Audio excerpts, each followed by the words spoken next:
जय Shri Krishna, Radhe Radhe. Hello friends, मैं शिवांगी अपने YouTube चैनल पे आप सबका बहुत बहुत स्वागत करती हूँ। आज मैं आपको सुनाने जा रही हूँ श्रीमद् भागवत गीता का 3रा अध्याय। इस अध्याय को सुनने मात्र से मानव को विष्णु धाम की प्राप्ति होती है। इस अध्याय के अंदर श्री कृष्ण भगवान कर्म योग को समझाया है कि हम किस प्रकार अपने कर्मों के द्वारा भी भगवान को प्राप्त कर सकते हैं, कि हम अपने कर्मों को किस प्रकार शुद्ध कर सकते हैं और हमें क्या कर्म करने चाहिए या क्या कर्म नहीं करने चाहिए।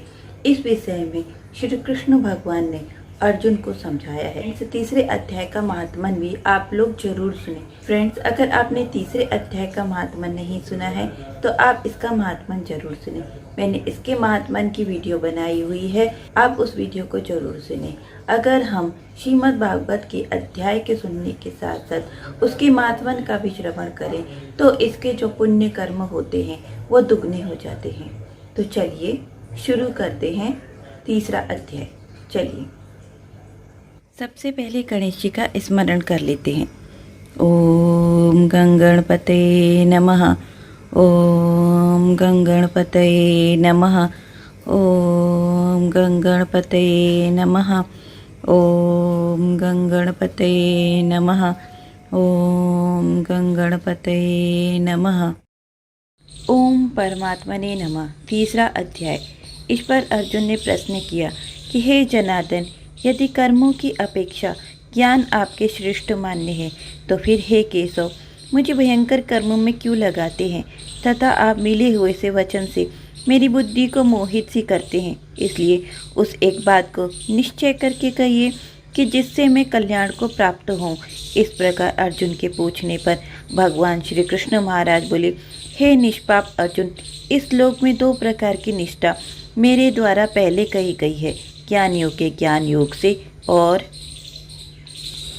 योगियों की निष्काम कर्म योग से। परंतु किसी भी मार्ग के अनुसार कर्मों को स्वरूप से त्यागने की आवश्यकता नहीं है, क्योंकि मनुष्य ना तो कर्मों के न करने से निष्कर्मता को प्राप्त होता है और न कर्मों को त्यागने मात्र से भगवत साक्षात्कार रूप सिद्धि को प्राप्त होता है, तथा सर्वदा कर्मों का तो स्वरूप से ही त्याग हो नहीं सकता है, क्योंकि कोई भी पुरुष किसी भी काल में क्षण मात्र भी बिना कर्म किए नहीं रहता है। निसंदेह सभी पुरुष प्रकृति से उत्पन्न हुए गुणों द्वारा परवश हुए कर्म करते हैं।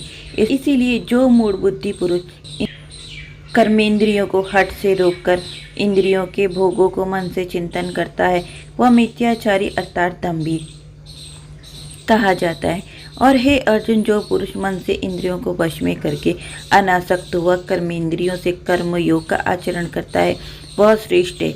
इसलिए तो शास्त्र विधि से नियत किए हुए स्वधर्म रूप कर्म को कर, क्योंकि कर्म न करने की अपेक्षा कर्म करना श्रेष्ठ है, तथा कर्म न करने से तेरा शरीर निर्वाह भी नहीं सिद्ध होगा। हे अर्जुन, बंधन के भय से भी कर्मों का त्याग करना योग्य नहीं है, क्योंकि यज्ञ अर्थात विष्णु के निमित्त किए हुए कर्म के सिवा अन्य कर्म में लगा हुआ ही मनुष्य कर्म द्वारा बनता है। इसीलिए हे अर्जुन, आसक्ति से रहित हुआ उस परमेश्वर के निमित्त कर्म का भली प्रकार आचरण कर। कर्म न करने से तो पाप को प्राप्त होगा, क्योंकि प्रजापति ब्रह्म ने कल्प के आदि में यज्ञ सहित प्रजा को रचकर कहा कि इस यज्ञ द्वारा तुम लोग वृद्धि को प्राप्त हो, और यह यज्ञ तुम लोगों को इच्छित कामनाओं को देने वाला होवे, तथा तुम लोग इस यज्ञ द्वारा देवताओं की उन्नति करो और वे देवता लोग तुम लोगों की उन्नति करें। इस प्रकार आपस में कर्तव्य समझकर उन्नति करते हुए परम कल्याण को प्राप्त होगे, तथा यज्ञ द्वारा बढ़ाए हुए देवता लोग तुम्हारे लिए बिना मांगे ही प्रिय भोगों को देंगे।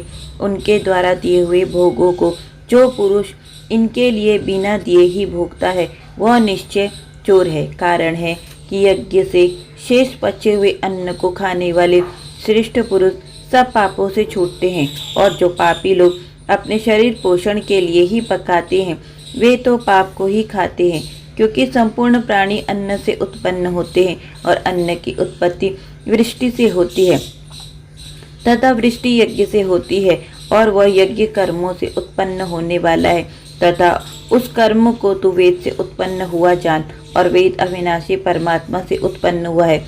इससे सर्वव्यापी परम अक्षर परमात्मा सदा ही यज्ञ में प्रतिष्ठित है। हे पार्थ, जो पुरुष इस लोक में इस प्रकार चलाए हुए सृष्टि चक्र के अनुसार नहीं बतरता है, अर्थात शास्त्र अनुसार कर्मों को नहीं करता है, वह इंद्रियों के सुख को भोगने वाला पापायु पुरुष व्यर्थ ही जीता है। परंतु जो मनुष्य आत्मा ही में प्रीति वाला और आत्मा ही में तृप्त तथा आत्मा में ही संतुष्ट हुए, उसके लिए कोई कर्तव्य नहीं है, क्योंकि इस संसार में उस पुरुष का किए जाने से भी कोई प्रयोजन नहीं है और ना किए जाने से भी कोई प्रयोजन नहीं है, तथा इसका संपूर्ण भूतों में कुछ भी स्वार्थ संबंध नहीं है, तो भी उसके द्वारा केवल लोक हितार्थ कर्म किए जाते हैं। इससे तू अनासक्त व निरंतर कर्तव्य कर्म का अच्छी प्रकार आचरण कर, क्योंकि अनासक्त पुरुष कर्म करता हुआ परमात्मा को प्राप्त होता है। इस प्रकार जनक आदि ज्ञानी जन भी आसक्ति रहित कर्म द्वारा ही परम सिद्धि को प्राप्त हुए हैं। इसीलिए तथा लोक संग्रह को देखता हुआ भी तू कर्म करने को ही योग्य है, क्योंकि श्रेष्ठ पुरुष जो आचरण करता है, अन्य पुरुष भी उसके ही अनुसार बतरते हैं। वह पुरुष जो कुछ प्रमाण कर देता है, लोग भी उसी के अनुसार बतरते हैं। इसलिए हे अर्जुन, यद्यपि मुझे तीनों लोकों में कुछ भी कर्तव्य नहीं है तथा किंचित भी प्राप्त होने योग्य वस्तु अप्राप्त नहीं है, तो भी मैं कर्म में ही बतरता हूँ, क्योंकि यदि मैं सावधान हुआ कदाचित कर्म में न बरतूं तो हे अर्जुन, इस प्रकार से मनुष्य मेरे बर्ताव के अनुसार बतरते हैं, अर्थात बतरने लग जाए। तथा यदि मैं कर्म न करूं तो ये सब लोग भ्रष्ट हो जाएं और मैं वर्ण संकर का करने वाला हूं तथा इस सारी प्रजा का हनन करूं, अर्थात मारने वाला बनूं। इसीलिए हे भारत, कर्म में अनासक्त ज्ञानी जन जैसे कर्म करते हैं, वैसे ही अनासक्त हुआ विद्वान भी लोक शिक्षा को चाहता हुआ कर्म करे। ज्ञानी पुरुष को चाहिए कि कर्मों में आसक्ति वाले अज्ञानियों की बुद्धि में भ्रम अर्थात कर्मों में अश्रद्धा उत्पन्न न करे, किंतु स्वयं परमात्मा के स्वरूप में स्थित हुआ और सब गुणों को अच्छी प्रकार करता हुआ उनसे भी वैसे ही करावे। हे अर्जुन, वास्तव में संपूर्ण कर्म प्रकृति के गुणों द्वारा किए हुए हैं, तो भी अहंकार से मोहित हुए अंतकरण वाला पुरुष मैं करता हूँ ऐसे मान लेता है। परंतु हे महाबाहो, गुण विभाग और कर्म विभाग के तत्वों को जानने वाला ज्ञानी पुरुष संपूर्ण गुणों में बतरते हैं ऐसे मानकर नहीं आसक्त होता है, और प्रकृति के गुणों से मोहित हुए पुरुष गुण और कर्मों में आसक्त होते हैं। उन अच्छी प्रकार न समझने वाले मूर्खों को अच्छी प्रकार जानने वाला ज्ञानी पुरुष चलायमान न करे। इसलिए हे अर्जुन, तू ध्यान निष्ठ चित्त से संपूर्ण कर्मों को मुझ में समर्पण करके आशा रहित, ममता रहित और संताप रहित हुआ युद्ध कर। हे अर्जुन, जो कोई भी मनुष्य दोष बुद्धि से रहित और श्रद्धा से युक्त हुए सदा ही मेरे इस मत के अनुसार बतरते हैं, वे पुरुष संपूर्ण कर्मों से छूट जाते हैं।